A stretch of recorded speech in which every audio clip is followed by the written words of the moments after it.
Genevieve, Bride of Nevada. American Mail Order Brides No. 36. Written by Cynthia Woolf. Narrated by Jill Smith.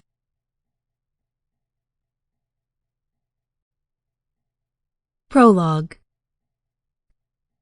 Genevieve Genny Copeland, along with all of her co-workers, stood in the waning light of day and watched the fire claim the factory building that had provided their livelihood, meager though it had been. None of them had any idea what they were going to do. Mr. Brown, the owner of the factory, was also the one who had probably burned it down, though that couldn't be proven. Luckily, no one had been killed.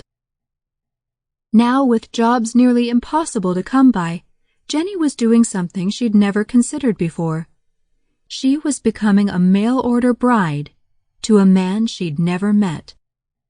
Tomorrow she would catch the train from Massachusetts to Nevada, but now she worried if she was doing the right thing.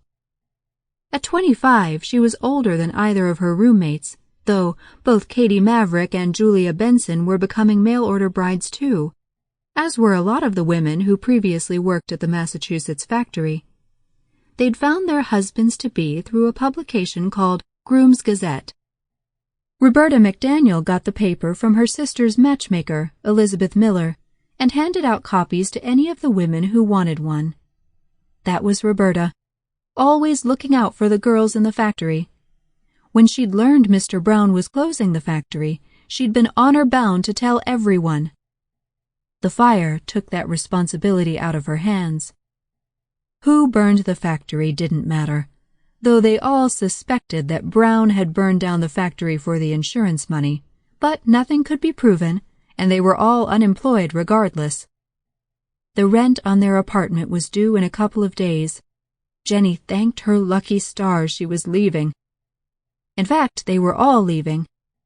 She was using the rent money for expenses to travel to her new home. Her future husband, Stuart MacDonnell, paid for her passage on the train, but she still had to eat for those days of travel. Her rent would have taken $10 of the $40 she had saved. The night before she left on the train for Nevada, Genevieve and her roommates sat in the living room. Their suitcases lined one wall. They were all leaving, Katie for Virginia and Julia for New York, and tonight was the last time they would be together for a while. Maybe forever.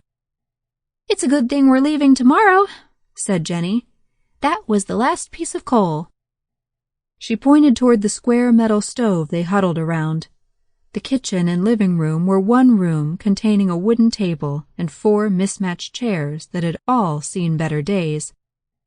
The table had one short leg, which they always propped up with folded newspaper. The sofa Katie and Julia sat upon had bad springs, but one woman slept on it every night. They rotated each week, so none of the roommates had to sleep on the sofa all the time. The bedroom had only a double bed, closet dresser, bureau, and commode. The 3 had shared the dresser and bureau, as none of them had much in the way of clothes. There was nothing about the shabby apartment she'd miss, but Genny would miss her friends. They all promised to write each other. For now, each was lost in thought about their new lives, each excited and yet afraid of the journey and the men that awaited. Chapter 1. October 11th, 1890. Genny boarded the train headed west. All the money she had in the world, $30, was in her reticule. As the train pulled away from the station, Genny watched Lawrence, Massachusetts, the only place she'd ever known, fade away. Fear mixed with excitement enveloped her. Her husband-to-be had 2 children, a little boy and a baby girl. And eventually they would have children of their own. His already having children was one of the things that appealed to her about him. Genny loved children. She'd been raised in an orphanage, and from the time she was 10 she cared for the younger children and babies that came through. The children were the only thing she missed about the orphanage. She Sample complete. Ready to continue?